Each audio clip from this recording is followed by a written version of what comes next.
नमस्ते सबको and thank you again for joining me. हम लोग अपने 6th चैप्टर की बात आगे बढ़ाएंगे। एक छोटा सा श्लोक पढ़ लेता हूँ, मंत्र पढ़ लेता हूँ, फिर उसके बाद आगे बात करते हैं।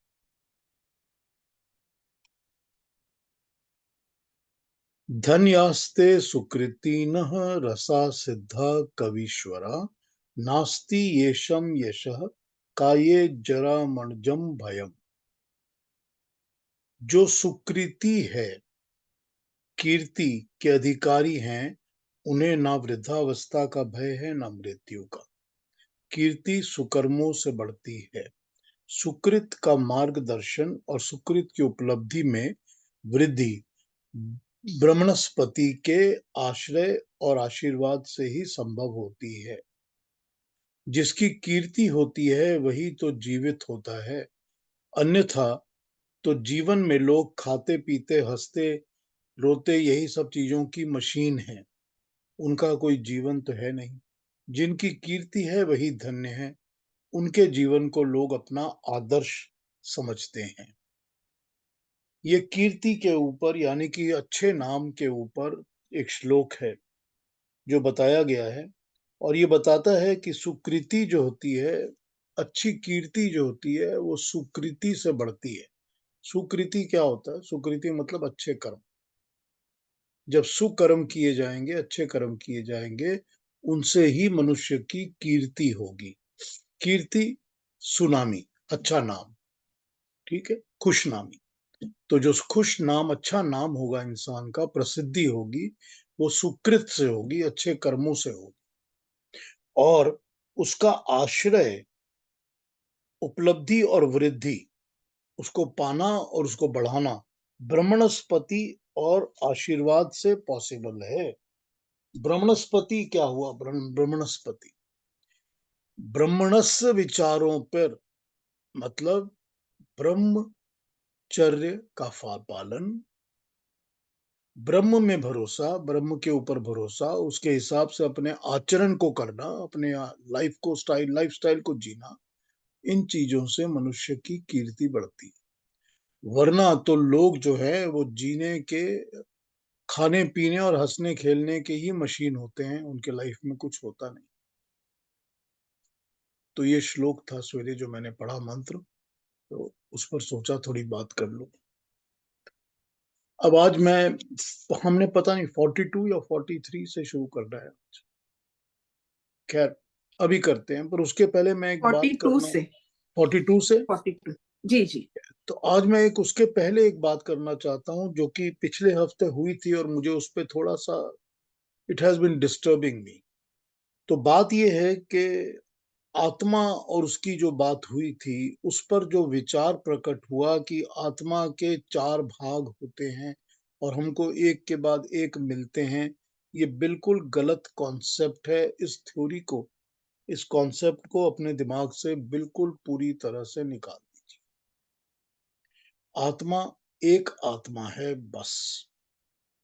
इसको यूं समझ लीजिए कि जैसे मैं हूं और मैं पीयूष हूं, मैं काम करके घर आया हूं तो कहेंगे कि पीयूष अपने घर पहुंच गया। फिर उसके बाद मेरा बेटा आएगा, वो कहेगा पापा घर आ गए। फिर मेरी माँ कहेगी मेरा बेटा घर आ गया, और मेरी वाइफ कहेगी कि मेरे पति घर आ गए। अब मैं 4 भाग में तो घर नहीं आ रहा ना, मैं तो एक ही हूं ना। उसका मतलब ये है कि मेरे पहचान अलग अलग जगह, अलग अलग लोगों में अलग हो सकती है। तो ये कहा जा सकता है कि ये स्वरूप है। मेरा स्वरूप मेरे बेटे के लिए बाप का है, मेरी माँ के लिए मेरा स्वरूप मेरे बेटे का है। वो तो चेंज नहीं होता ना, लेकिन मैं तो वही हूं ना, एक। इसी तरह से इसको समझना पड़ेगा कि आत्मा का स्वरूप क्या है।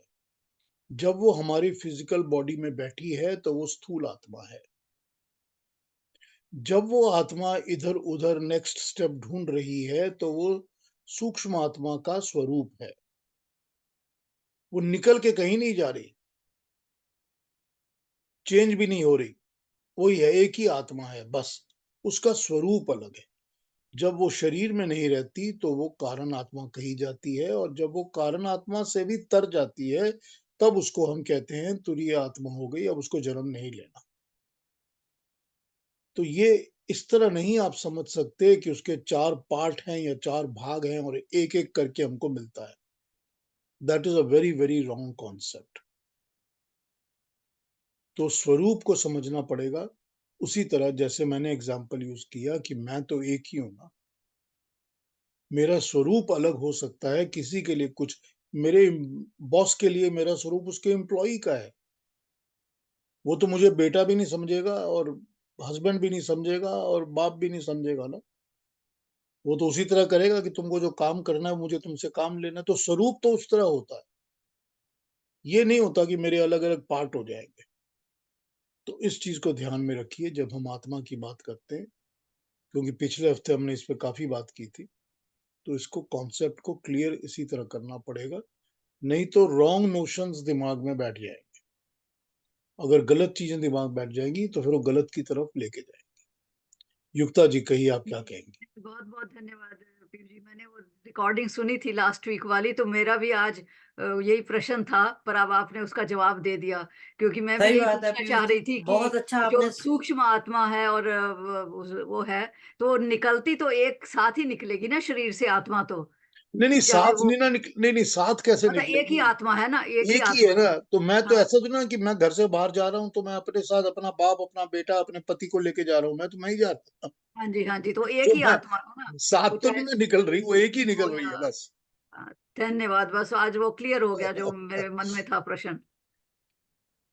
थैंक यू पीयूष जी, आपने गलत सोचने से बचाया। नहीं, मुझे लास्ट वीक डिस्टर्ब कर रही थी ये बात कि ये गलत नहीं होनी चाहिए, जी, तो वो ज़रा पीसी दिमाग ये में कहने में ठीक रहेगा कि यह साइमल्टेनियस मल्टीप्लिसिटी है। नहीं, वो उस लैंग्वेज के फेर में मत जाइए। ये अच्छा। मल्टीप्लिसिटी तो है ही नहीं, ये तो सिंगल है, तो मल्टीपल कहाँ से होगी? जब मल्टीपल ही नहीं है, तो साइमल्टेनियस भी नहीं है, हम्म। ये नहीं है। Thank you. आगे बढ़ें? आइए, अपने-अपने म्यूट कर लीजिए फिर से। तो अरुणा जी 42, 43 पढ़ दीजिए हमारे को। जी। अथवा योगिनामेव कुले भवति धीमताम् एतद्धि दुर्लभतरम् लोके जन्म यदीदृशम् तत्र तं बुद्धिसंयोगम् लभते पौर्वदेहिकम् यतते च ततो भूयस् संसिद्धौ कुरु नन्दन। Thank you Aruna ji, thank you. अथवा वह बुद्धिमान योगियों के कुल में ही जन्म लेता है। श्रीमान लोगों के स्थान में योगियों के कुल में ही जो जन्म लेता है, वह तो इस संसार में और भी दुर्लभ है। हे कुरुनंदन, वहां वह पुनर्जन्म से बुद्धि संयोग को, संस्कारों को फिर पा जाता है और जहां से पहले छोड़ा था, वहीं से संसिद्धि मोक्ष पाने के लिए यत्न करता है। तो इस पर हम लोगों ने पहले बात की हुई है कि क्या बता रहे हैं भगवान कृष्ण यहाँ पर वही बता रहे हैं जो हम लोगों ने, जो इस पर फिर बात कर लेता हूं और भी बाकियों के भी पढ़ लेता हूं कि क्या लिखा हुआ है।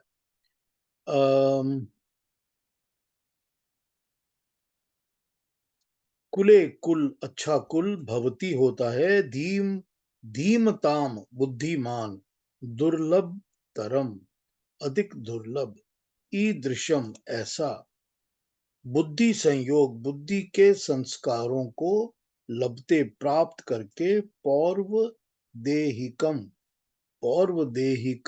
पुरानी देह से, पुराने जन्म से, पूर्व जन्म से यत्ते संसिद्धो मोक्ष पाने के लिए हे कुरुनंदन।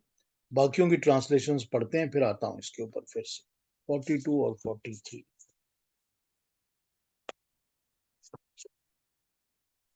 जो सामने है इसको पहले पढ़ो 42।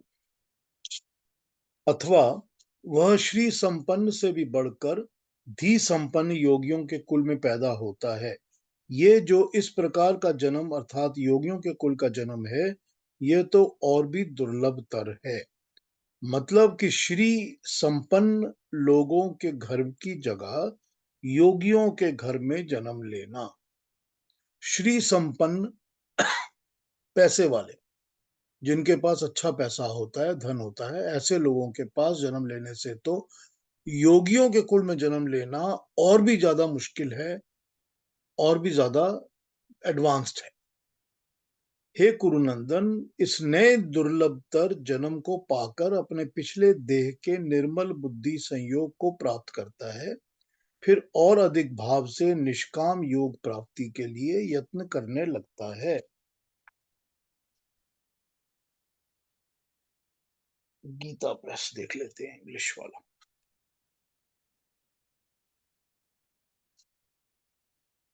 He is possessed of dispassion, then, not attaining to those regions, he is born in the family of enlightened yogis. Such a birth in this world is very difficult to obtain. He automatically regains in that birth the latencies of even-mindedness of his previous birth, and through that he strives harder than ever for perfection in form of God realization. He strives harder than ever before.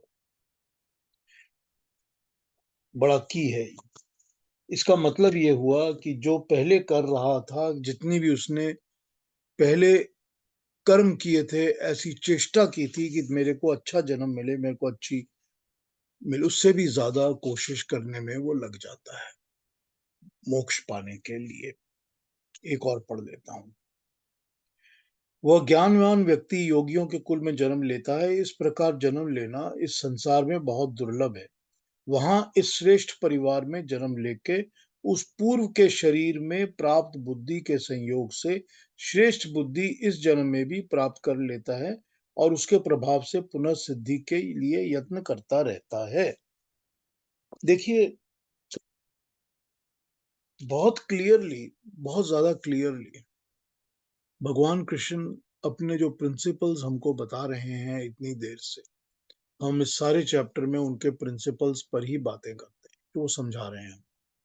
वो हमको समझा रहे हैं यहाँ पर कि जो योगी होता है वो कैसा होता है, और उन्होंने हमको बताया कि योगी होने के लिए ऐसा होना चाहिए, ऐसा होना चाहिए, ऐसा होना चाहिए, कि इस तरह की जगह पे बैठ के योग करो, ऐसे ध्यान से करो, इस तरह का आसन बिछाओ, बहुत कुछ बता दिया उन्होंने।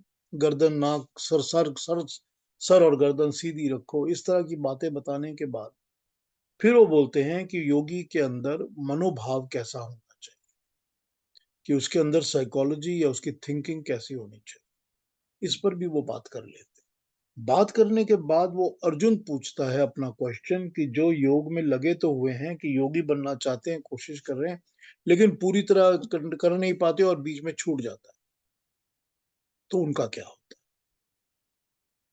तो उसके जवाब में ही भगवान कृष्ण ये समझा रहे हैं बातें। तो अब जो समझा रहे हैं उसमें ये समझना पड़ेगा कि बड़ी क्लियरली, इलेबोरेटली, बहुत क्लियरली, इलेबोरेटली पुनर्जन्म के प्रिंसिपल को तो उन्होंने एस्टैब्लिश कर दिया। इसमें तो कोई डाउट हो ही नहीं सकता। तो जो हमारी प्राइमरी वैदिक थिंकिंग है, जो हमारे सनातन धर्म की थिंकिंग है, वो प्राइमरी थिंकिंग का प्रिंसिपल ही है कर्म और कर्म फल, कि जो कर्म करोगे वो उसका कर्म फल मिलेगा ही मिलेगा। बिना कर्म फल के तो कर्म कटते ही नहीं है। और दूसरा, मनुष्य का, हर आत्मा का पुनर्जन्म होता है। तो जब हम पुनर्जन्म के प्रिंसिपल पे भरोसा, विश्वास रखना शुरू करते हैं और हम मानते हैं इस बात को, तो हमको पता चलता है कि हमको अपने कर्मों पर ध्यान देना पड़ेगा। कि अगर मैंने इस जन्म में चोरी-चपाटी की है और चोरी-चपाटियाँ करके, लूट-पाट करके मैं सुखी जीवन से मर गया, तो उससे मेरे को छूट नहीं मिलेगी। मुझको भुगतने के लिए तो आना ही पड़ेगा। तो अगर मुझे ये पता चल जाए कि मुझको भुगतने के लिए आना ही पड़ेगा, तो मैं बुरे कर्म नहीं करूँगा। तो मैं ये नहीं सोचूँगा कि जितना लूटना है इस जन्म में लूट लो, कल किसने देखा। क्योंकि फिर मुझे ये डर रहेगा कि मुझे अगले जन्म में भुगतना ही पड़ेगा। तो सबसे पहले तो ये सिद्धांत जितनी भी जगह के लोग या पंथ या मज़हब या जो भी कहा जाए नहीं मानते, वो इसीलिए नहीं मानते क्योंकि वो चाहते हैं कि हम ईट, ड्रिंक और बी मैरी के प्रिंसिपल पर टिके रहें, कि खाओ, पियो, मौज करो, कल किसने देखा है। लेकिन हम लोग उस प्रिंसिपल पर नहीं चलते। तो एक सबसे बड़ा जो मनुष्य का, इंसान का कैरेक्टर बिल्डिंग है, चरित्र निर्माण, वो इसी से हो जाता है कि अगर वो इस प्रिंसिपल पर चलेगा कि मुझको पे बैक तो करना ही पड़ेगा, तो अपने आप ही उसके कर्म जो हैं वो सुधरने लगेंगे, वो अच्छे होने लगेंगे। तो ये हमारा प्रिंसिपल बहुत ज़रूरी है, ये हमारा बेसिक वैदिक प्रिंसिपल है। बेसिक सनातन धर्म का बेसिक है कि पुनर्जन्म तो होता ही है और कर्म और कर्मफल का प्रिंसिपल। तो जब हम कर्म और कर्मफल के प्रिंसिपल और पुनर्जन्म के प्रिंसिपल पर भरोसा रखते हैं, विश्वास रखते हैं, तो हमको ये पता होता है कि किसी को भी मंदिर में जाके 4 रुपए का प्रसाद ज़्यादा चढ़ाने से हमारे कोई पाप कटते नहीं हैं। कि हम जब गंगा में डुबकी मारेंगे तो हमारे पुराने हिसाब सारे क्लियर हो गए, नया अकाउंट शुरू कर दो, ऐसा कुछ नहीं होता। क्योंकि कर्म फल तो देना ही पड़ता है, भुगतना ही पड़ता है। तो उसका एक ही उपाय होता है जो इतनी देर से भगवान कृष्ण समझाए जा रहे हैं। वो कह रहे हैं अपने कर्मों को ठीक करो, अपने मन को ठीक करो, अपने मन पे कंट्रोल रखो, अपनी इंद्रियों को कंट्रोल में रखो। क्योंकि सारा उत्पात, सारी गड़बड़ तो इंद्रियों ने मचा के रखी है ना। जो भी लूट-पाट है, जो भी अट्रैक्शंस हैं दुनिया की, वो सारी इंद्रियों की ही है ना। और इंद्रियों पे नियंत्रण मन का है, मन पर नियंत्रण बुद्धि का है और बुद्धि पर नियंत्रण आत्मा का है। और इस आत्मा के साथ ही तुम अगले शरीर में भी जाओगे। तो वहाँ भी तुम यही सब लेके जाओगे, यही काम करोगे और वहाँ भी यही प्रॉब्लम्स आएँगी, वहाँ भी यही भुगतोगे। तो अपने इन कर्मों को, मन के कर्मों को, वचन के कर्मों को और शरीर के कर्मों को ठीक करो। वो अपने प्रिंसिपल्स को सेट अप करना है यहाँ पर बड़ी क्लियर, बहुत क्लियरली हमारे वैदिक प्रिंसिपल्स को वो एकदम स्ट्रेट करके समझा रहे हैं। और अगर हम इस चीज को मान लेते हैं कि जो बातें अर्जुन पूछ रहा है वो कॉमन मैन की, नॉर्मल ह्यूमन बीइंग्स के क्वेश्चंस है, हमारी आपकी जो भी प्रॉब्लम्स है हम वो पूछ रहे हैं वो, और जो जवाब मिल रहे हैं वो भगवान कृष्ण के थ्रू ईश्वरीय परमात्मा के जवाब आ रहे हैं कि प्रभु की वाणी भगवान कृष्ण के थ्रू बोल रही है। तो फिर हमको तो ये चैलेंज करने का कोई सवाल ही नहीं पैदा होता। इन प्रिंसिपल्स को चैलेंज करने का कोई सवाल ही पैदा नहीं होता। और वैसे ही वो जो बोलते जा रहे हैं गीता में, एक के बाद एक के बाद एक, हम देख रहे हैं कि वो किसी भी टाइम फ्रेम में, काल में, 4000 साल पहले या 5000 साल बाद या आज के बाद टाइम में या उस टाइम में, किसी भी टाइम में वो नॉन वैलिड नहीं है। हर जगह अप्लाई होता है और इक्वल प्रिंसिपल के साथ अप्लाई होता है। तो अब इन श्लोकों में भगवान कृष्ण यही समझा रहे हैं कि जो पिछले जन्मों का किया है, अगर वो मनुष्य जिसने की प्रैक्टिस शुरू तो की है मगर बीच में भंग हो गई, बीच में वो करते हुए रुक गया, अगर ऐसा है तो ये नहीं है कि उसकी सारी एफर्ट वेस्ट हो गई। मैंने आपने जो भी कोशिश की है, हम लोग कोशिश कर रहे हैं इस जन्म में कि हम मोक्ष की प्राप्ति करें, परमात्मा की प्राप्ति करें, मन को वहां लगाएं और मन को लगाकर उस तरफ अपना ध्यान लगाएं। जितनी भी कोशिश हम कर रहे हैं, हम सब की कोशिश वेस्ट हो जाएगी, ऐसा नहीं होता। क्योंकि फिर वो पुराने रेफरल पॉइंट से ही आगे स्टार्ट हो जाता है। यही वो समझा रहे हैं। और जब वो बता रहे हैं कि उसका जन्म, उस मनुष्य आत्मा का जन्म जो कि पिछले जन्मों में, पिछले जन्म में अच्छे कर्म करके इस तरफ लग गई है, लेकिन पूरा नहीं कर पाई, तो उसका जन्म अच्छे परिवार में होता है, श्री वाले परिवार में। श्री मतलब होता है लक्ष्मी, श्री मतलब होता है गुण, अच्छे गुण, अच्छी ख्याति। श्री मतलब होता है कीर्ति, कि जिसके पास अच्छा नाम भी है, अच्छी गुण भी है, क्वालिटीज भी हैं, और धन लक्ष्मी भी काफी है, पैसा भी बहुत।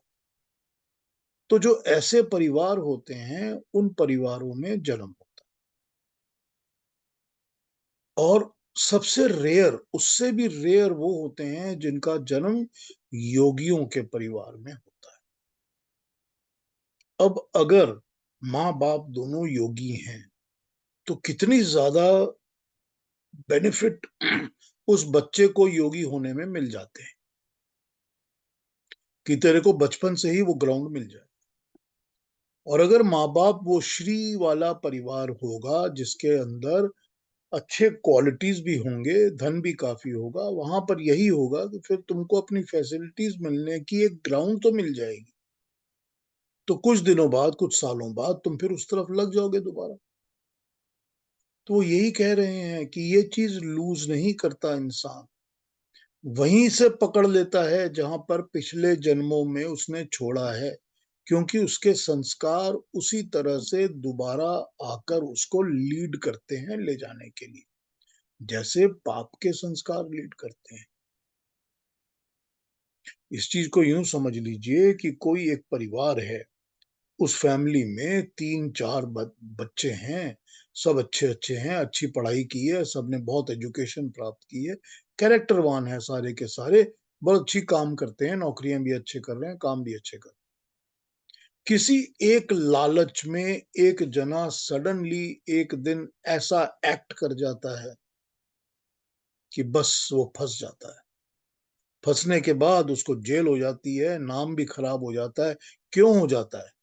क्योंकि ना उसकी अपब्रिंगिंग ऐसी है, ना उसकी एजुकेशन ऐसी है, ना उसका फैमिली एटमॉस्फेयर ऐसा है, लेकिन वो अंदर से एक बार वो पॉप अप करती है, जो संस्कारों की पड़ी हुई छाप होती है। जैसे ही वो मौका मिलता है कि ये अपॉर्चुनिटी मिली है, जैसे ही अपॉर्चुनिटी मिलती है, अंदर के संस्कार बाहर निकल के आ जाते हैं, जो पिछले जन्मों के छुपे हुए दबे हुए संस्कार हैं। हमारे आपके सबके जीवन में देख लीजिए, मैं नहीं कह रहा कि हम कभी जेल जेल गए हैं, लेकिन कोई ना कोई घटना ऐसी याद आ जाती है कि अरे अरे अरे, हम तो को तो कर सोचना नहीं था, पर ये गलत चीज हमारे दिमाग में कैसे आ गई। हमारे सबके आपके दिमाग में कभी ना कभी जिंदगी में ऐसी कोई घटना होगी जो कि लगता है कि मेरे दिमाग में ये बात क्यों आ गई। हमने किया या नहीं किया गलत काम, या किया तो छोटा लेवल हुआ, कोई बात नहीं, थोड़ी पनिशमेंट भुगती, ठीक हो गया, कोई बात। चाहे हम छोटे यंग थे, बच्चे थे, माँ बाप हमारे डांटते थे, जो भी हो सकता है, लेकिन वो पॉपअप्स हमारी सबकी जिंदगी में होते हैं, जो कि पिछले संस्कारों से लीड करके हमको करते हैं। उसका कोई रीजन नहीं होता, आप उसको लॉजिकली डिफाइन नहीं कर सकते। आता हूं इंदिरा बहन, एक मिनट। आप उसको नहीं लॉजिकली डिफाइन कर सकते कि ये इसीलिए है क्योंकि मेरे को एजुकेशन ऐसी मिली है। वो लॉजिकली डिफाइन नहीं होती चीजें। ये चीजें संस्कारों की पॉपअप्स होती हैं, और संस्कारों के पॉपअप सब जगह होते हैं, सबके साथ होते हैं। तो जैसे हम ये नेगेटिव्स में से या गलत चीजों में से या इम्पैक्ट जो करती हैं समझते हैं, उसी तरह से समझ लीजिए कि जो अच्छी चीजें हैं, अच्छे की तरफ हमारी अट्रैक्शन है, वो भी तो एक हमारा संस्कार का पॉपअप है ना। अगर मेरे दिल में आ गया कि मैं रोज तो अपने काम करता ही हूँ, लेकिन मेरे को ये 10 मिनट निकाल के ऐसा काम करना है, मुझे पढ़ना है या मुझे किसी के लिए जाकर सेवा करनी है। अगर वो दिमाग में आ रहा है तो वो भी तो संस्कार का पॉपअप ही है ना। वो भी तो कहीं ना कहीं से संस्कार जो हैं वो पॉपअप होके निकले हैं, तो हमको उस तरफ लेके जा रहे हैं।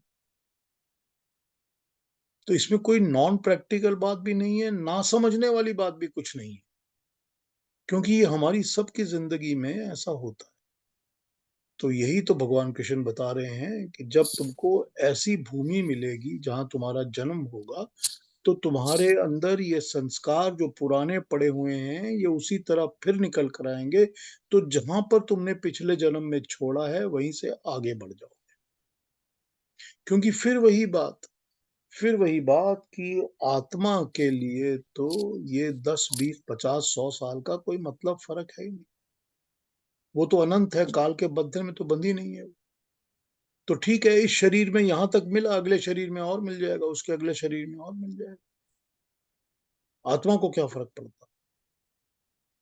तो ये जो भगवान कृष्ण समझा रहे हैं प्रिंसिपल, मैं इसीलिए सबसे कहता हूं, अपने अपने जन्म के ऊपर मेडिटेट करिए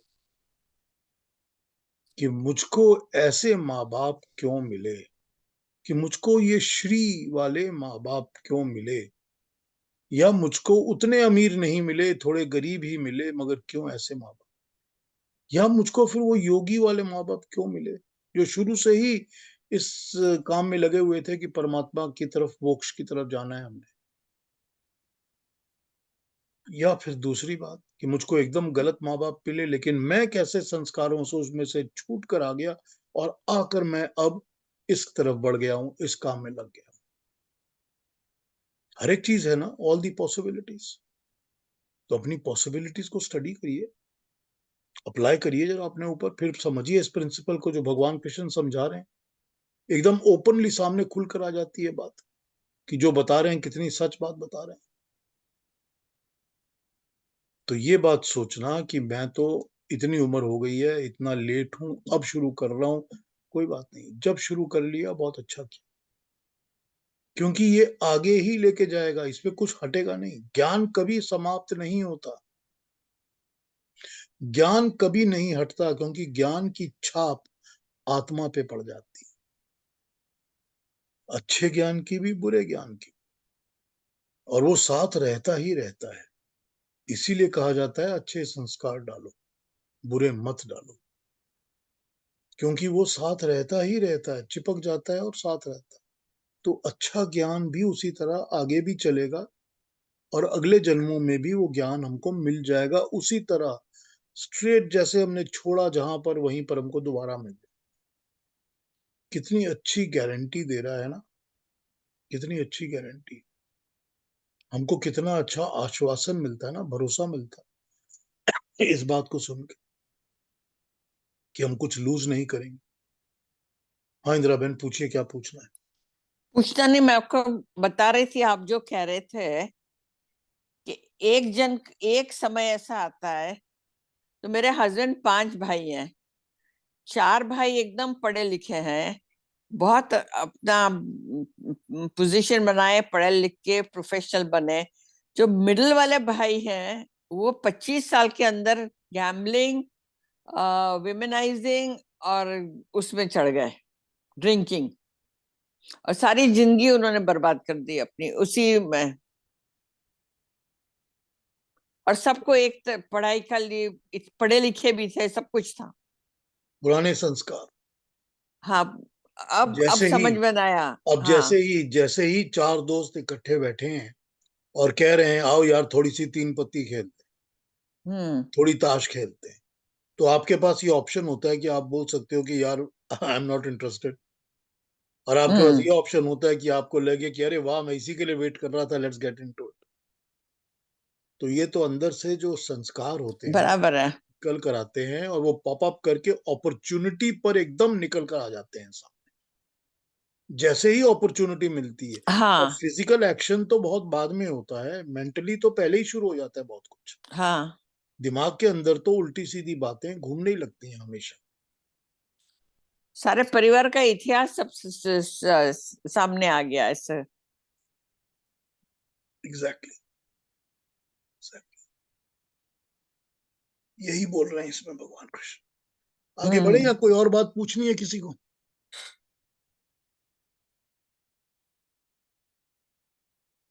या 44, 45 पर आ जाएं? चलिए रुना जी, जी। 44 और 45 पढ़ दें। पूर्वाभ्यासेन तेनैव ह्रियते यवशोऽपि सः जिज्ञासुरपि योगस्य शब्दब्रह्माति वर्तते प्रयत्नाद्यतमानस्तु योगी संशुद्ध किल्बिषः अनेक जन्म संसिद्धस्ततो याति परांगतिम्। Thank you very much, thank you so much. पूर्वाभ्यासन पिछले जन्मों के अभ्यास से, ह्रियते खिंचता हुआ, खींचा गया, निश्चय से ही अवश विवश होकर, मजबूर होकर, अपने आप ही योग के मार्ग पर चल पड़ेगा। शब्द ब्रह्म अति वर्तते, शब्द ब्रह्म केवल ब्रह्म के शाब्दिक चर्चा से भी आगे निकल जाएगा।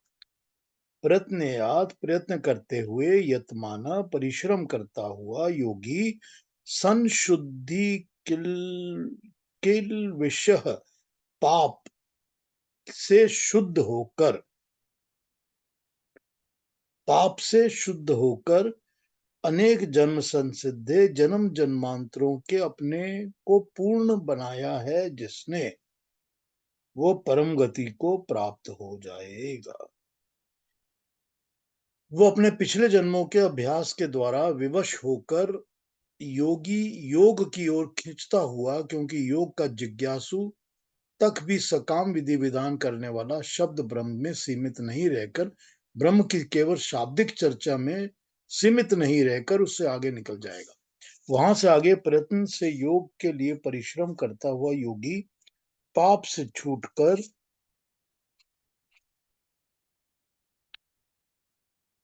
अपने आप को पूर्ण बनाता हुआ परम गति को प्राप्त होने वाला हो जाएगा। अब देखिए इसमें कुछ बातें हैं, इस पर बातें करते हैं, दूसरों की ट्रांसलेशन भी देख लेता हूं। यहाँ कहा गया है कि योग का जिज्ञासु शब्द ब्रह्म से आगे निकल जाता है।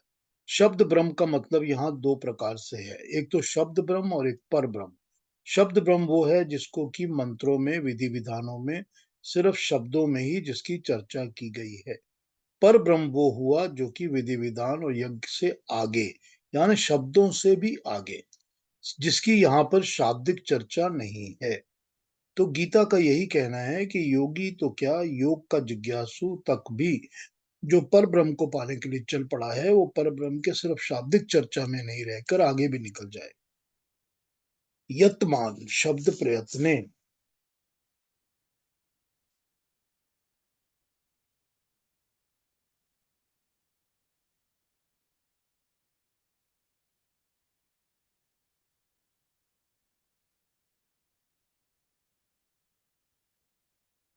यतमानः तु योगी शुद्ध किल्बिषः प्रयत्नात् प्रयत्नादत्यमानास्तु। यतमान शब्द यति प्रयत्ने धातु से बना है। ये धातु आत्मनेपदी है। आत्मने में शानाच प्रत्यय होता है। इस दृष्टि से यतमान व्याकरण के अनुसार बिल्कुल शुद्ध प्रयोग है। गीता में 260 में यततो ह्यपि कौन्तेय, इस स्थल पे यततः का परस्मैपदी पद के का अशुद्ध प्रयोग किया गया था। व्याकरण की दृष्टि से शुद्ध प्रयोग यतमानस्य होना चाहिए। इस श्लोक में यतती की जगह यतते और यतताम की जगह यतमाना नाम होना चाहिए, किंतु धातु आत्मपदे है। आत्मने पदे में शनाच और परस्मई पदे में शित प्रत्यय होता है, जिससे कि छंद की दृष्टि में यहाँ इस तरह से रखा गया है। एनीवे, ये ग्रामेटिकल था, पर मीनिंग तो हमको पता चल ही जाता। आइए इसका दूसरी भी ट्रांसलेशंस देखते हैं। The other one, who takes birth in a rich family, though under the sway of his senses, feels drawn towards God by force of habit, acquired in his previous birth. Nay, even the seeker of yoga in the form of even-mindedness transcends the fruit of actions performed with some interested motive as laid down in the Vedas. The yogi, however, who diligently takes up the practice attains perfection in this very life with the help of latencies of many births, and being thoroughly purged of sin, forthwith reaches the supreme state. बहुत अच्छा explain किया है, very nice.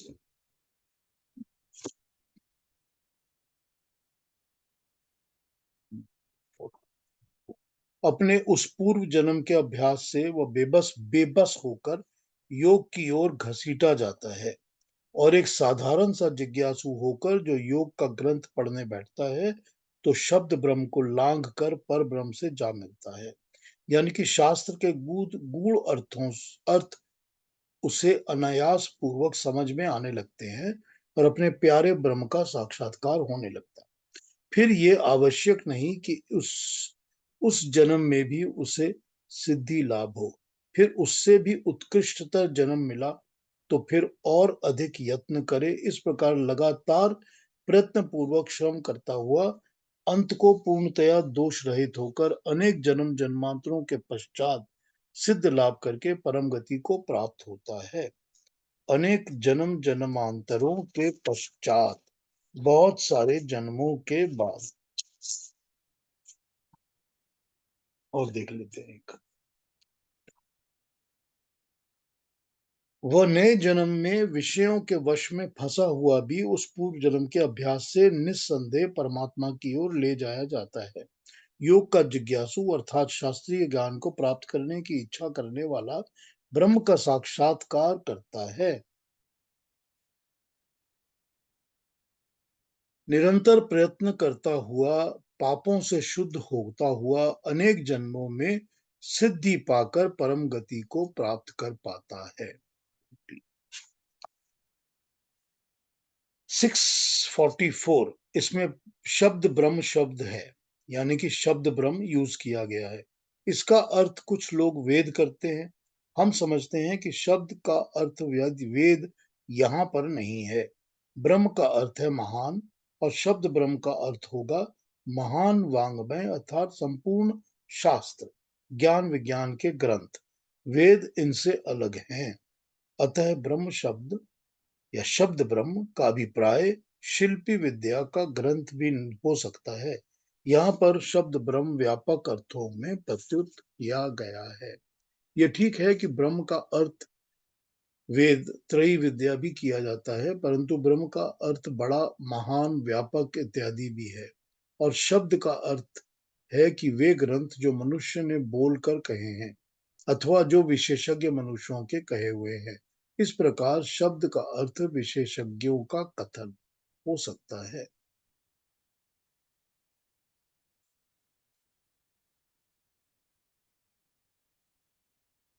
यहाँ पर क्या समझने वाला है कि, अच्छा आगे भी पढ़ लेता हूँ। ये समझाया गया कि योगाभ्यास से सिद्ध प्राप्त करने में कई कई जन्म लग जाते हैं। इसका अभिप्राय यह है कि जन्म में किया अभ्यास अगले जन्म में भी फलित होता है। ये माना जाता है कि मन और बुद्धि प्रकृति का ही परिणाम है। इनकी बनावट वैसी ही है जैसी महत की होती है। महत प्रकृति के परमाणु होते हैं जिनमें गुणों की साम्यावस्था भंग हो जाती है, और यह भी कहा जाता है कि मन तथा बुद्धि अणु मात्र है। इसका अभिप्राय यह है कि मन कई कई परमाणुओं के संयोग से बना होता है। ऐसी ही बुद्धि भी होती है। यदि योग द्वारा शुद्ध किया हुआ मन और तीक्ष्ण बुद्धि का प्रभाव अगले जन्म में जाता है, तो प्रश्न उपस्थित होता है कि क्या मन और बुद्धि शरीर के विनिष्ट होने के साथ विनष्ट नहीं होते? शास्त्रों मत तो यही प्रतीत होता है कि मन और बुद्धि शरीर के साथ नष्ट हो जाते हैं। यह प्रश्न ये है कि जन्म में योगाभ्यास का फल अगले जन्म में कैसे आता है? ये इस प्रकार होता है कि मन तथा बुद्धि जीवात्मा के साथ संपर्क रखने से अपनी श्रेष्ठता का प्रभाव जीवात्मा पर छोड़ जाते हैं। ये प्रभाव संस्कार कहलाते हैं। संस्कार जैसे चित्रवत नहीं होता, जैसा फोटोग्राफ की प्लेट पर होता है। फोटोग्राफ की प्लेट पर तो वस्तु अथवा मनुष्य की रूपरेखा का प्रत्येक व्याख्या दिखाई देती है। मन तथा बुद्धि की ऐसी व्याख्या जीवात्मा पर नहीं होती। जीवात्मा पर प्रभाव ऐसा होता है जैसे बिल्लौर के टुकड़े के पास कुसुम रख देने से कुसुम का रंग बिल्लौर पर दिखाई देने लगता है। यही सांख्य दर्शन का मत है। किंतु बिल्लौर में कुसुम का रंग तो विलीन हो जाता है जब बिल्लौर के समीप से कुसुम को हटा दिया जाता है। ऐसा प्रतीत होता है कि चित्त का प्रभाव जीवात्मा पर बार बार पड़ने से उस प्रभाव का संस्कार जीवात्मा पर स्थायी रूप से रह जाता है। ये संस्कार अभ्यास से संस्कार उत्पन्न होता है। आत्मा पर संस्कार एक जन्म से अगले जन्म पे जाते हैं। इसी संस्कार के बल से अगले जन्म में जीवात्मा पुनः वैसे ही संस्कारों को पसंद करता है, तब वैसे ही संस्कार गहरे होते जाते हैं। अंत में संस्कार इतने सुदृढ़ हो जाते हैं कि उसको फिर से मोक्षावस्था मिल जाती है। कुछ प्रिंसिपल्स यहाँ डिस्कस कर लिए गए हैं, आइए उन पर बात कर लेते हैं और समझने की कोशिश करते हैं। थोड़ा सा टेक्निकल है, समझेंगे इसको, कोशिश करते हैं समझ आ जाए। पहले वाले में 43 और 44 किया हमने, है ना? नहीं, 44 और 45 किया, दो बाकी है बस। 44 में हमने ये समझा कि वो जो जन्म लेता है मनुष्य, अगर वो उसका जन्म ऐसा नहीं है जैसा कि हमने अभी बताया आपको पिछले श्लोक, कि उसको योगियों के घर में जन्म मिल गया, लेकिन अगर ऐसा नहीं है और वो वैसी जगह जन्म लेता है जहां पर वो फिर से सांसारिक दुनिया की प्रकृति की चीजों की तरफ खिंच जाता है, अटैच हो जाता है, तो क्या होता है? तो ये होता है कि उसके अंदर के जो पड़े हुए संस्कार हैं वो उसको खींच कर, विवश करके अपनी ओर ले आते हैं। ठीक वैसे ही जैसे कि बुरे संस्कार, जो बुरे संस्कार अंदर पड़े होते हैं, वो जब मौका मिलता है वो खींचकर इंसान को बुराई की तरफ ले जाते हैं।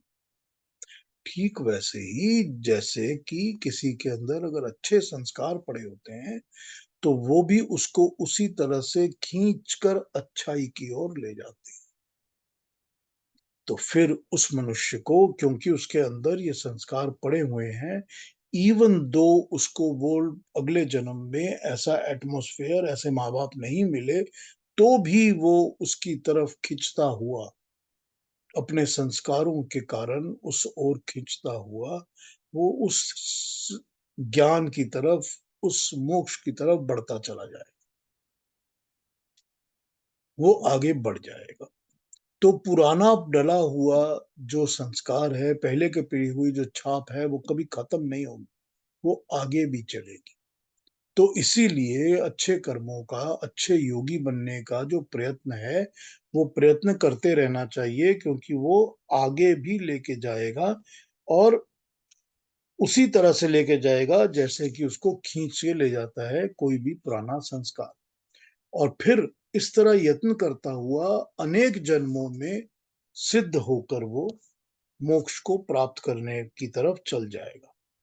ये इसका प्राइमरी अंडरस्टैंडिंग है जो हम इसके श्लोकों से समझ सकते हैं, कि बार बार कई जन्म लेने के बाद जो मनुष्य है वो कई जन्म लेने के बाद ही मोक्ष प्राप्ति की ओर बढ़ता है।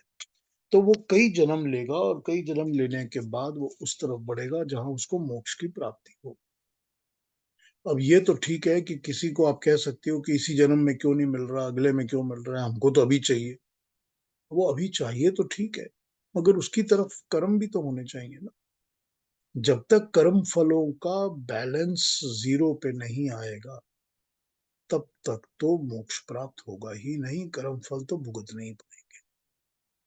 तो दोनों बातें हैं कि मोक्ष प्राप्ति की डिजायर दिल में कितनी स्ट्रांग है, और वो डिजायर क्या बाकी चीजों से ज्यादा स्ट्रांग है, या अभी भी दुनिया की बाकी चीजें हमको ज्यादा खींच रही हैं, कि अभी भी धन दौलत रूप नाम कीर्ति अभिमान कुछ हमको खींच रहा है।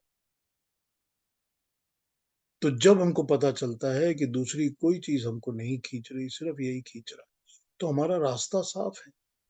फिर ये उसके न्याय व्यवस्था, परमात्मा के जस्टिस सिस्टम, उसकी न्याय व्यवस्था पे डिपेंड करता है कि हमको किस जन्म में मोक्ष मिलेगा। क्योंकि जन्म जन्मांतर लग सकते हैं, लेकिन जो चेष्टा है, प्रयत्न है, वो लूज नहीं होता। ये तो इन्होंने यहां पर हमको प्रिंसिपल समझाया जिस पर हम बात कर रहे हैं। अब इस पर जो दूसरी बात आ गई, वो बात आ गई उस शब्द से जो कि कहा गया है कि शब्द ब्रह्म से आगे निकल जाएगा और पर ब्रह्म को प्राप्त कर जाए। तो यहां पर जो वर्ड यूज किया हुआ है शब्द ब्रह्म, ये समझाने के लिए ही इतनी ज्यादा डिस्कशन हुई है। यहां पर इसका मतलब होता है कि वर्ल्डली या बताया हुआ जो शास्त्र है, जो विद्या है, यानी कि मैंने आपको जो पढ़ाई कराई है, एजुकेशन कराई है, मंत्र पढ़ाए हैं, उसको आपने पढ़ लिया, लेकिन उसके बियॉन्ड जब आपके अंदर अकल आ गई या समझ आ गई या बैठ गई वो बात, तो वो होता है कि इस पढ़ाई हुई विद्या से आप आगे बढ़ गए। बड़ा सिंपल है ये, बहुत सिंपल। क्योंकि कोई भी जो सक्सेसफुल प्रोफेशनल होता है, वो ऑब्वियसली अपनी पढ़ाई हुई विद्या से तो आगे ही बढ़ जाता है ना, तभी तो सक्सेसफुल होता है। अब उसको वो जो ज्ञान मिला होता है वो पूरी तरह से बैठ जाता है उसके दिमाग में, उसके लाइफ में, उसकी प्रैक्टिस में, वो उसी को फॉलो करता हुआ आगे बढ़ता है, तभी तो सक्सेसफुल होता है। क्योंकि वो उस शब्द की विद्या से आगे बढ़कर एप्लीकेबल उसको अपनी लाइफ में ढालकर उसने शुरू कर दिया कर। तो जो भी ये मनुष्य पढ़ रहा है कि पढ़कर मेरे को ब्रह्म की, परमात्मा की प्राप्ति होगी, वो उस पढ़ाई लिखाई से आगे निकलकर एक्चुअल गॉड रियलाइजेशन की तरफ चला जाता है। यह मतलब ये है, और ये मतलब बड़ा प्रैक्टिकल है और समझ में भी आ जाता है। अब यहाँ पर इश्यू ये है कि दूसरी कहीं पर आप ट्रांसलेशंस पढ़ेंगे तो उसमें ये प्रॉब्लम आ जाएगी कि ब्रह्म शब्द जो यूज हुआ है उसका मतलब तो परमात्मा ही होना चाहिए, ईश्वर ही होना चाहिए, ब्रह्म होना चाहिए जो महान है। लेकिन यहाँ पर विद्या जो बड़ी, बहुत बड़ी विद्या है, महान विद्या, उसको यूज किया गया है शब्द ब्रह्म वर्ड में, कि जितनी भी बड़ी नॉलेज की विद्या होगी, नॉलेज की किताबें होंगी, एजुकेशन होगी, उससे वो आगे बढ़ जाएगा। यहाँ पर यह नहीं कहा गया कि परमात्मा का जो वर्ड है, शब्द है।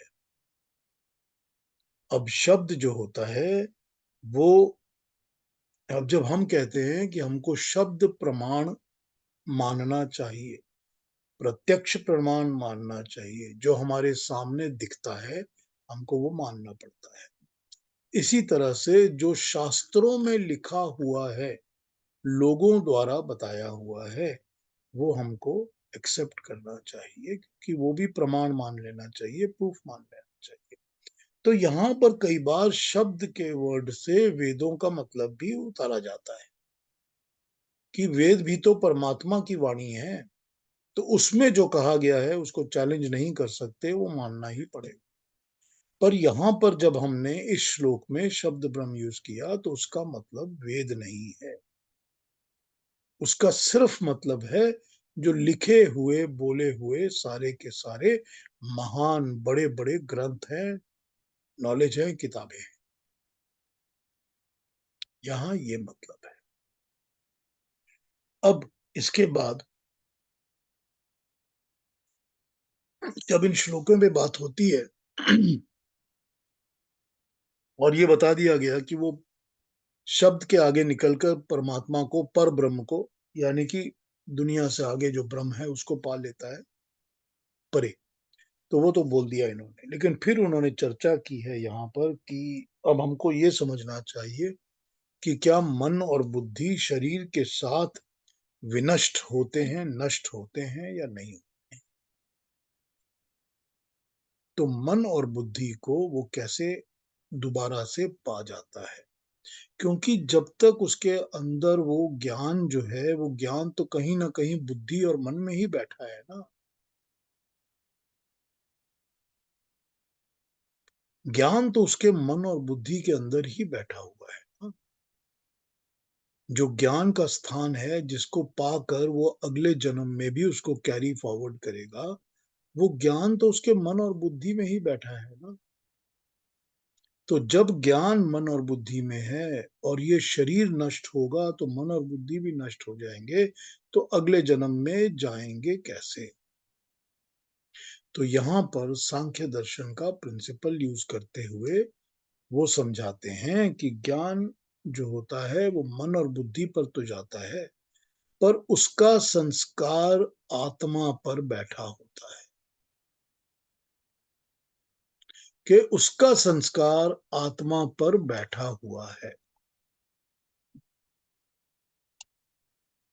जब संस्कार उसका आत्मा पर बैठा है, तो फिर जब जन्म लेगा तो उसको जो मन और बुद्धि मिलेंगे, उस मन और बुद्धि में वही संस्कार आत्मा डालेगी, तो मन और बुद्धि उसी हिसाब से काम करेगी। ये तो क्लियर हो गया यहाँ पर, यही समझा रहे हैं ये, कि संस्कार तो आत्मा के ऊपर है।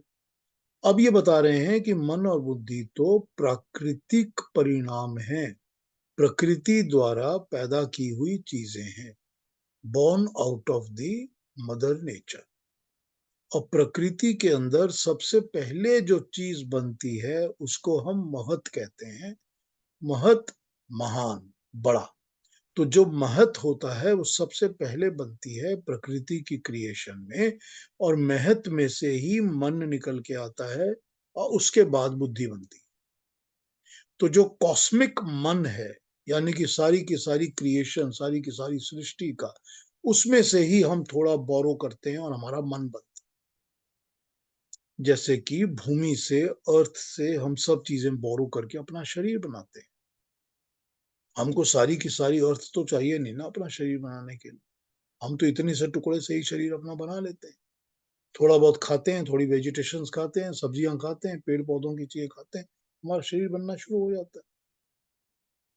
उसी तरह से हम जो महत बना होता है, कॉस्मिक माइंड जो है, उसमें से बोरो करके अपना माइंड लेते हैं।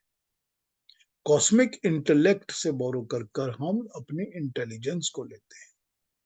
तो मन और बुद्धि तो हम प्रकृति से बोरो करते हैं, जैसी प्रकृति के पास है हम बोरो करते हैं।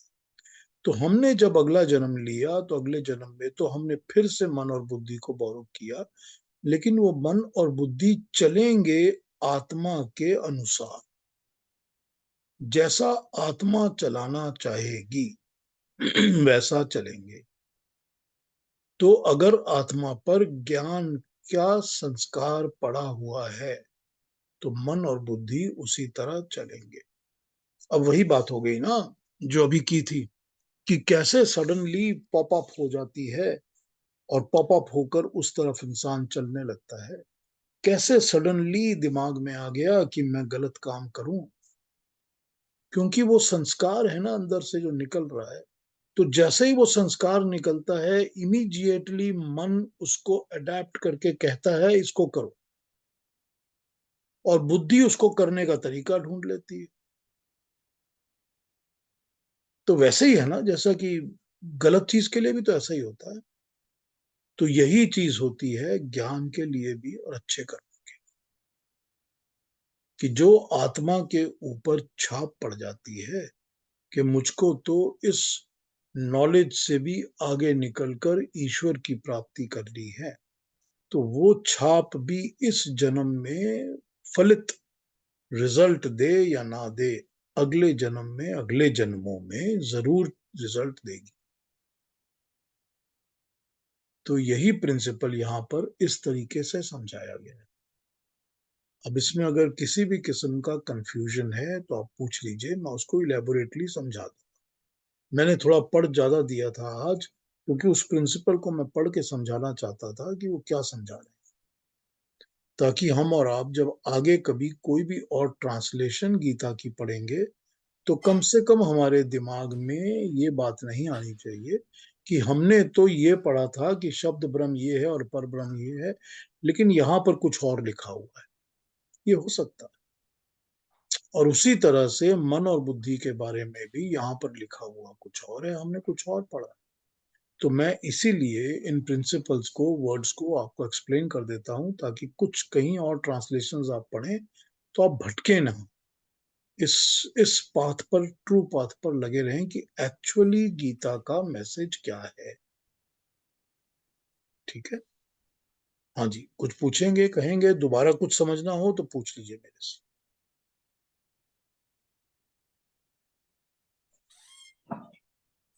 इसमें तो बहुत सारा होप है क्या कि है? आप अच्छा, होप, होप? आशाएं हैं कि आप अच्छा काम करो तो फिर वो गुम नहीं जाता है। हाँ बिल्कुल है, होप तो है ही है, भरोसा और विश्वास तो है ना। यही तो परमात्मा कहते हैं कि अच्छा करो तो अच्छा कैरी फॉरवर्ड होगा आगे, अच्छे कर्म आगे कैरी फॉरवर्ड होंगे और वो कर्म आपको फल देंगे। तो वही बात कि ज्ञान पीयूष जी, अर्जन ये करो। होता है ना कि ये ज्ञान भी जैसे सबको अलग अलग एज में आपसे मिलना हुआ, तो अलग अलग एज कैसे, उसमें कैसे, उसका मतलब क्या होता है?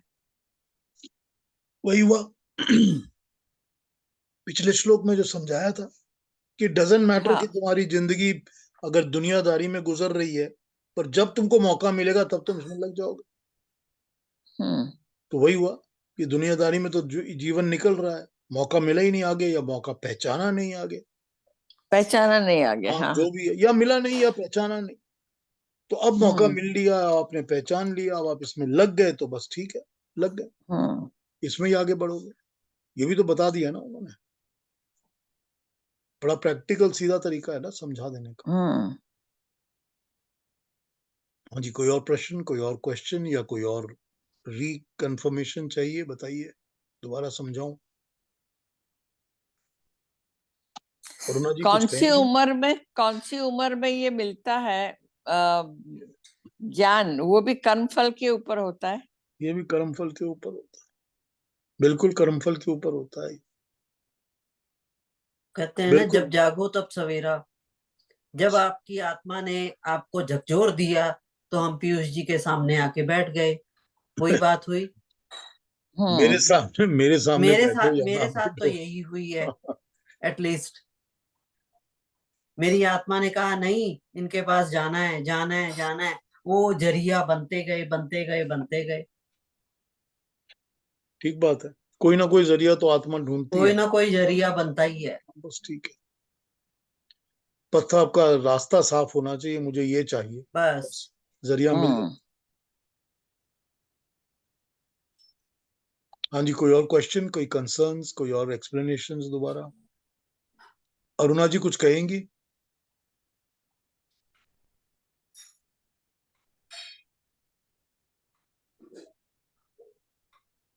जी, मुझे पूछना था एक बात हाँ कि जी। एक पीरियड था हम्म। बहुत साल पहले कि जब भारत में तंत्र विद्या का बहुत प्रसार हुआ था। आदि शंकराचार्य ने उसे कम करवा दिया, लेकिन था तंत्र विद्या और आज भी है।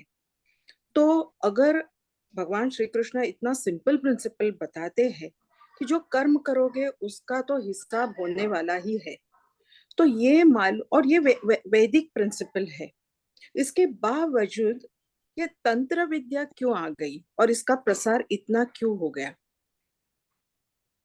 देखिए, आप तंत्र विद्या से किस चीज का अभिप्राय बताना चाहती हैं?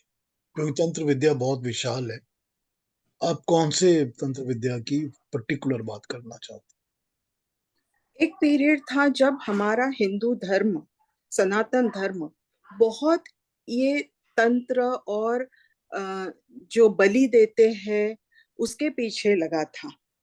तो वो क्यों उस डायरेक्शन में गया? उसकी तो कुछ वजह होगी, कि उनको ऐसे लगा कि नहीं, ऐसे कुछ करने से हमारे कर्म पे असर होता है, ऐसे कुछ हुआ था?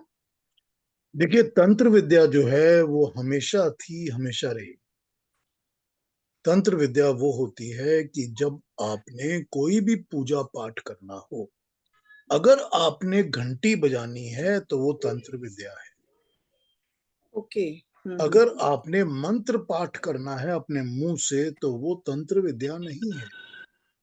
लेकिन जैसे ही आपने कोई चीज सपोर्ट में यूज की है कुछ अचीव करने के लिए तो वो तंत्र विद्या है। अब यहाँ पर यह है कि तंत्र विद्या की जो ज्ञान है, स्टडी है, अगर आप उसको पढ़ेंगे और समझेंगे तो आपको पता चलेगा कि कई चीजों में बहुत ज्यादा शॉर्टकट पॉसिबल होता है अगर आप कोई मीन्स यूज करते हो तो।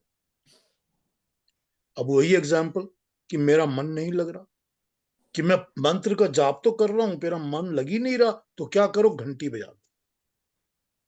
तो घंटी जैसे ही बजाएंगे आप, टंग करेंगे, एकदम मन झंझना उठेगा, कहेगा हाँ अब यहां जो कहीं और चला गया था वो अब दिमाग वापस आ गया। ठीक, तो हो क्या क्या क्या हो गया, आपने तंत्र का यूज किया। अब आप ये कह सकते हैं कि मुझे मंत्र जाप की जरूरत ही नहीं है, मैं सिर्फ घंटियां ही बजाऊंगा। तो अब आप क्या कर रहे हैं कि आप मंत्र के ऊपर अपना विश्वास छोड़कर आप तंत्र के ऊपर अपना विश्वास लगा रहे हैं। तो इस तरह के बहुत सारे शॉर्टकट्स जो थे वो डेवलप होते गए, हमेशा ही थे, क्योंकि भगवान कृष्ण ने उसको कर्म कांडियों के नाम पर डाल दिया है सारा। तब वो कहते कर्म हैं का। जो कर्म कांडी लोग हैं वो सिर्फ कर्म कांड में लगे रहते हैं। अब वो उसकी बुराई नहीं करते हैं, वो ये कहते हैं कि उसका अपना पर्पस है। अब तंत्र विद्या जितनी भी है, तांत्रिक तरीका जो भी है, उसका भी तो कोई पर्पस है ना। कि पर्पस क्या है, पर्पस ये है कि मेरे को धन की प्राप्ति होनी चाहिए, मैं पैसों की प्राप्ति चाहता हूँ, इसलिए मैं इस किस्म की चीजों को फॉलो कर रहा हूँ। तो जब मैं इस चीज किस्म की चीजों को फॉलो कर रहा हूँ तो मुझको क्या होता है कि मुझको तंत्र की विद्या ज्यादा अट्रैक्ट करती है, कि ऐसा करो, कि ये करो, वो करो, 2 नारियल डालो, 4 फल डालो, ये करो, इतने फूल लेकर आओ, ये करो, वो। उससे क्या होगा कि उससे ये वाला देवता खुश होगा और मुझको ये आशीर्वाद मिल जाएगा। तो ये सब क्या है, ये सब तंत्र विद्या में आ जाता है। तो होता ये है कि जब मंत्रों का ज्ञान कम हो जाता है तो मनुष्य का भरोसा तंत्रों पे आने लग जाता है। तो हमारे उस टाइम में यही हुआ था। अगर आप इस चीज को फॉलो करेंगे कि आप महाभारत पढ़ते हैं तो उसमें भी, महाभारत के अंदर भी भगवान कृष्ण इस बात को कहते हैं कि पिछले 1000 साल से जो मैं समाज का ट्रेंड देख रहा हूं उससे ये समझ में आता है कि आगे धर्म का बहुत ज्यादा क्षति होने वाली है। तो वो यही कहते हैं कि जब लोग मंत्रों पर विश्वास छोड़कर सिर्फ कर्मकांड में और मतलब ज्ञान के ऊपर से, जो ट्रू नॉलेज है उसके ऊपर अपना विश्वास छोड़कर सिर्फ फॉर्मेलिटीज पर, रिचुअल्स पर आ जाते हैं, तो क्या होता है। तो यही हुआ कि जब महाभारत के बाद युद्ध हो चुका और जितने भी आश्रम थे हमारे वो थोड़े थोड़े नीचे होते गए, खत्म होते गए, ज्ञान खत्म होता गया, नॉलेज खत्म होता गया, तो लोगों का भरोसा तंत्रों पे ज्यादा हो गया कि तंत्रों के थ्रू ही पूजा करो, तंत्रों, बिकॉज यही तरीका है करने का। तो उसी तरह के समझाने वाले भी आ गए जो तांत्रिक ज्यादा थे। तो इसी चीज को फिर अपोज किया था आदि शंकराचार्य ने कि कहाँ लग गए हो, ये भटक क्यों गए हो। अब इसमें एक प्रॉब्लम ये होती है कि तंत्र विद्या में नेगेटिव की तरफ जाना बहुत ज्यादा पॉसिबल होता है, बिकॉज नेगेटिव्स बहुत इजीली अचीव हो जाते हैं तंत्र विद्या से। अब नेगेटिव्स जो भी आप समझ लीजिए, इसमें जो भी आपका दिल करे वो समझ लीजिए कि तंत्र से आपके पास ये जादू आ गया कि जिस औरत को चाहो मैं फंसा सकता हूँ, जिसको मैं देख लेता हूँ वही मेरे बस में आ जाता है। तो जब इस तरह के तंत्रों से आप फॉलो करते हो, और आपने देखा ही होगा हमारे समाज में जितने बड़े बड़े लोग होते हैं इस तरह के होते हैं, वो बैठे होते हैं, वो कहते हैं बस हमने वश में कर लिया इसको, हमारे वश में आ गया। कि जिस आदमी को कहा कि तुम अपनी सारी संपत्ति हमारे नाम पे लिख दो, उसने लिख दी। क्यों? क्योंकि उसको हमने अपने वश में कर लिया। तो ये तंत्र विद्या का जो नॉलेज है ये बहुत ज्यादा, क्या कहा जाए उसको, कि इफेक्टिव तो है ही, लेकिन नेगेटिव की तरफ जरूर लेके जाता है। और क्योंकि इसमें नेगेटिविटी ज्यादा स्ट्रांग होती है, इसीलिए इसको शंकराचार्य जी ने बहुत स्ट्रांगली अपोज किया था कि इस गलत रास्ते को छोड़ दो। यही बात है। समझा सका हूं मैं अरुणा जी की कुछ और? जी जी जी जी जी, अभी समझ में आया। तो मेरा ये समझ में ये आ रहा है कि ये तंत्र विद्या जो फॉलो करते वो भी एक तरह का कर्म ही है, कि जो एक संकल्प से करते हैं, जो गलत बात है। नहीं, गलत नहीं भी हो सकता, अच्छा भी हो सकता है कि भी हमने एक पूजा करनी है तो एक प्रदीप जलाना है, या हमने एक अगरबत्ती जलानी है ताकि हमारा मन दिमाग ध्यान उस तरफ रहे, वातावरण शुद्ध हो। हमने यूज तो किया है किसी चीज को, लेकिन हमने गलत के लिए नहीं किया। ये भी तो हो सकता है ना। अच्छा, हाँ हाँ, तो तंत्र ओके जरूरी नहीं ओके। है कि हर वक्त गलत ही हो, तंत्र ठीक भी हो सकता है। लेकिन लेकिन नेगेटिव तंत्र इच्छा विद्या, से अगर किया जाता है तो वो गलत हो गया। अब देखिए योग दर्शन अगर आप पढ़ेंगे तो योग दर्शन में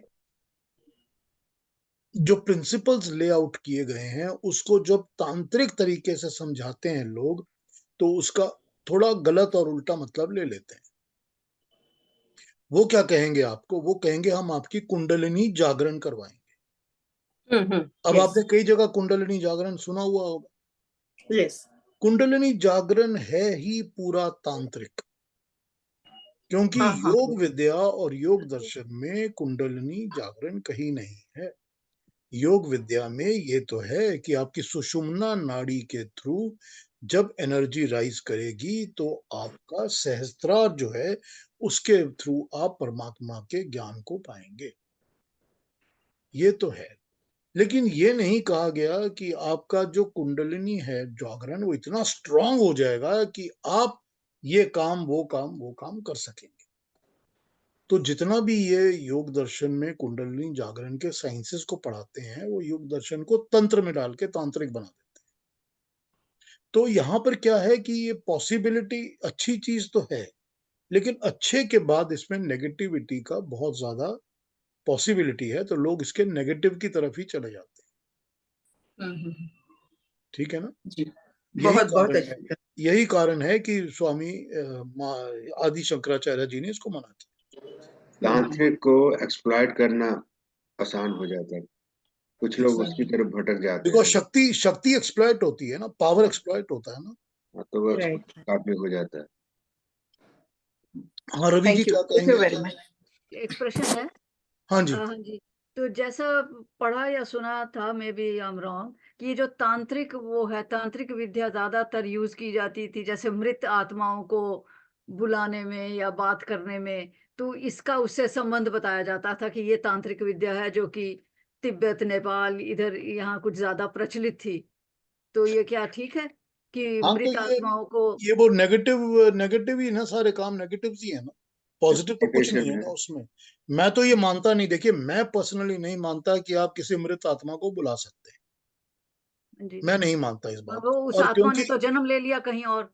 नहीं, मैं इसीलिए नहीं मानता इसको। देखिए बात यह है कि हाँ आपने कह दिया जन्म ले लिया, मैं इसलिए नहीं मानता क्योंकि आप किसी भी उपनिषद में, किसी दर्शन में, वेदों में इसकी रेफरेंस नहीं पढ़ेंगे। हाँ जी। तो जब इसकी रेफरेंस आपके पास वेदों, उपनिषदों में, दर्शनों में नहीं है, तो मुझे इसको मानने की जरूरत नहीं है। हम्म। अब उसके ऊपर अगर तंत्र विद्या वाले कोई रिसर्च करते हैं, कोई इफेक्टिवनेस करते हैं और कुछ कर रहे हैं काम, ठीक है, वो अपना कर रहे हैं, पर उसके अंदर मान्यता, विश्वास, भरोसा ये लाने की जरूरत नहीं है। वो तो ये अपने तो तरीके से, देखिए ये सारा का सारा जो है खेल, वो साइकिक है। वो किसी hypnotize कर दूसरे, देता है। हाँ, दूसरे इंसान की मेंटल अवस्था या उसकी साइकोलॉजी के साथ खेलने वाला खेल है। तो आप किसको कितना इसमें पकड़ सकते हैं, फंसा सकते हैं, घुमा सकते हैं, ये सारा वही है। तो उसको उसी तरह से हिप्नोटाइज कर दिया कि वो भी समझता कि हाँ मुझे दिखाई हाँ, दे वो रहा है या मुझे सुनाई यही दे सब रहा है। यही सब करते हैं, यही सब तंत्र विद्या में यही सब होता है। हाँ जी, हाँ जी। और कोई बात, कोई क्वेश्चन? थैंक यू, धन्यवाद। कोई और कंसर्न, कोई और क्वेश्चन, कुछ और बात पूछनी है? पीयूष जी, या- कल मैं नहीं आ पाऊंगी, मेरे को मेरी ननंद की बेटी की गरबा है। हाँ, रिकॉर्डिंग सुन लीजिएगा, मैं भेज दूंगा आपको, हाँ जी। रिकॉर्डिंग सुन लीजिए। तो यहाँ पर हमको यही समझना है कि भगवान कृष्ण गीता में समझा क्या रहे हैं, ताकि उस मैसेज को समझने में हम भटके नहीं, हम गलत चीजें ना अपने दिमाग में बैठाएं। बिकॉज बहुत सारे जो हैं वो गलत ट्रांसलेशंस करके बात को अलग तरीके से समझाना शुरू कर देते हैं। तो यहाँ पर यही समझना पड़ेगा कि भगवान कृष्ण क्या समझा रहे हैं। अब हमारे पास 2 और श्लोक बाकी हैं 6 चैप्टर के, उसके बाद इसकी समरी शुरू हो जाएगी। तो मैं आपको समरी पढ़ के बताऊंगा और समझाना भी शुरू कर दूंगा बीच बीच में, और पूरी तरह से will take over it from there. तो कल हम इसके अगले 2 श्लोक पढ़ते हैं, और उसके बाद देखिए समरी पर कल स्टार्ट हो जाएगा शायद, या नहीं होगा, पर देख लेंगे। We will start it on and then we will do the summary, और तब चैप्टर हम क्लोज करेंगे। ठीक है? उसके बाद हम 7वें चैप्टर पर आ जाएंगे। तो 6 चैप्टर के कल लास्ट 2 श्लोक करेंगे, 46, 47, और फिर हम इसके समरी पर आ जाएंगे। समरी बहुत इंटरेस्टिंग होती है, अलग अलग व्यूज मिलते हैं, अलग अलग ओपनिंग हमको सुनती है, बातें समझ में आती हैं, तो अच्छा लगेगा। ठीक है, फिर कल मिले। हाँ जी, नमस्ते सबको। सबको मेरी नमस्ते, थैंक यू वेरी मच, कल मिलते हैं। नमस्कार।